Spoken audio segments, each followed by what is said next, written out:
Hello everybody, welcome to this second video of the Ultimate Beginner's Guide for new players of Phasmophobia. In this second video, we're going to go over the timer, we're going to go over the displays in the truck, the sanity, the activity, the sound sensors, the maps, and we're going to go over the whiteboard that's in the truck, which displays the information of objectives, the ghost name, and so on. If you're a new player, this guide is for you. If you're a bit more of an experienced player, most of these things will not be too interesting for you. So maybe you can skip this video and check out one of the other videos that I have on my channel. Before we continue with the video, I like to remind you guys I do stream on Twitch every Tuesday, Thursday, and a day in the weekend. And of course, I have some other social media channels that, you know, if you like that kind of stuff, check it out. Leave me a like, a follow. It would help me out a lot. And of course, if you like this video, if you think it's useful, make sure to like, subscribe, and hit that notification bell to be up to date when I post another video. Without further ado, guys, let's load up the game.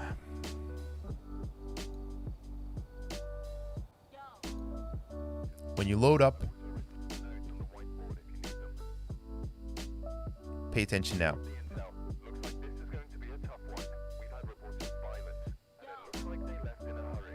Now, notice when I loaded in, the guy gave a standard line. He got the equipment ready and so on, yada, yada, yada. But the next line he said was, got the intel. This is going to be a tough one. This line always differs.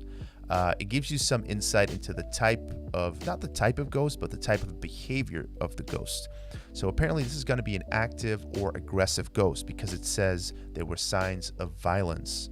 All right, this is good to know. This gives you an indication of the threat level going in. And here's a short overview of all the possible things the radio guy can tell you and what they can mean.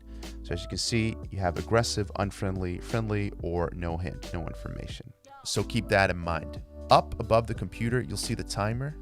2 minutes to go inside, roam around, do our investigation, during which the ghost will not be able to start a hunt, will not become aggressive. Recall from the last video that the number of minutes on the timer is dependent on the contract difficulty, with for amateur it being 5 minutes, intermediate 2 minutes, and for professional there being no timer at all. As long as the timer is ticking, no hunt will start, and the timer will only start counting down after you enter the haunted house for the first time. So in this example, as you can see, 2 minutes, this means we're on an intermediate contract. After 0, it can't start a hunt. But like I said, it won't be a certainty that it will because it's dependent on probability and sanity levels. Your sanities are shown right here. The higher the sanity, the less likely a hunt is. Now you hear of instances where people walk into a house for the first time and a hunt starts right away. This happens, but it's very, very rare. For all intents and purposes, you can assume this will not happen with high sanity. The lower your sanity gets, the higher the probability of a hunt. From my own experience, after you kind of drop below 60%, that's when it gets kind of likely a hunt will happen. Below 50, 40, that's pretty much, I mean, if it hasn't happened by that point, you've got a very docile, not so aggressive ghost basically. And below 10%, it's going to be chain hunting a lot of the time. So keep an eye on your sanity. Sanity can drop due to 4 reasons. You lose sanity when you spend time without your teammates or when you're playing solo, so that means you'll lose sanity faster than normal. When you're in the darkness, when you're close to the ghost and it's manipulating its environment by, for example, closing and opening doors, touching objects, ripping paintings off the wall, and so on. Or if you actually see the ghost in what is called a ghost event. So always keep an eye on your sanity, very important. This is a ghost activity. This will kind of spike, go up and down depending on how much activity the ghost is actually showing in the house. So if the ghost is doing stuff in the house, throwing stuff, touching stuff, this will show in the graph right here. It's going to be 0 until you enter the house, just like the timer. It will only start after you go into the house. Now, when you're ready to go into the house, 2 things that you mustn't forget: get the key from the desk, and of course, check the whiteboard. All right, so the whiteboard is where all your objectives and secondary objectives are shown. It gives the name of the ghost and it tells you whether it responds to one person or everyone.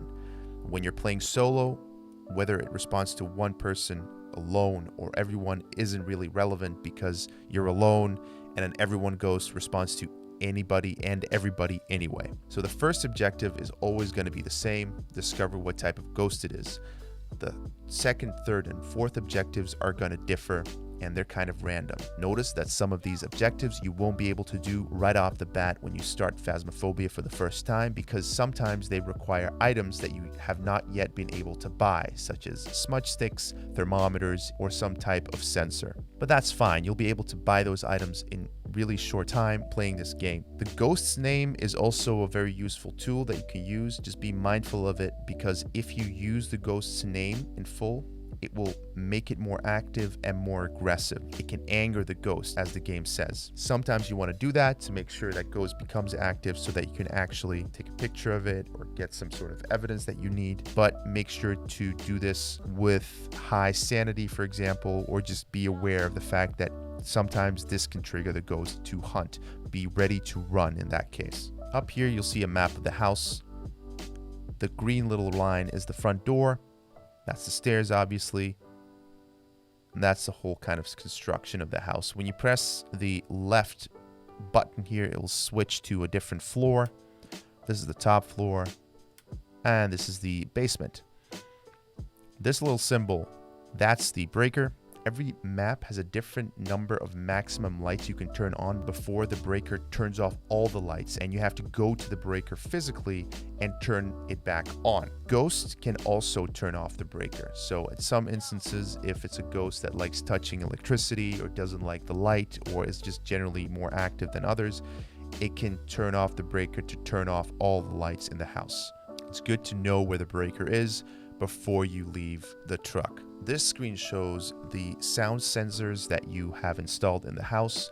To be fair, when you're just starting out, you won't be using this, and honestly, I don't use sound sensors later in the game either. I don't see the point of them too much, because you can get what you need with all the other equipment anyway, unless you have a secondary objective which specifically asks for a sound sensor. You won't be using this graph too much.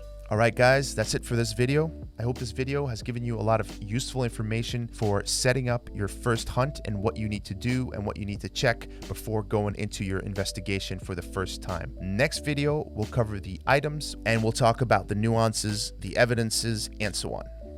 If you liked this video, if you thought it was useful, make sure to leave a like or leave a comment if you think I forgot anything or if you have suggestions. Once again, before we leave, I'd like to remind everybody that I do stream on Twitch. If you have questions for me, drop by in the chat and ask them. I'll be more than happy to answer all your questions. And of course, I have other social media channels as well. I'll leave the links in the description as well. So go ahead and check those out if that's something that you like. It'll help me out a lot.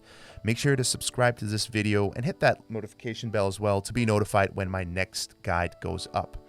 Anyway, guys, thank you so much and see you in the next video. Bye-bye.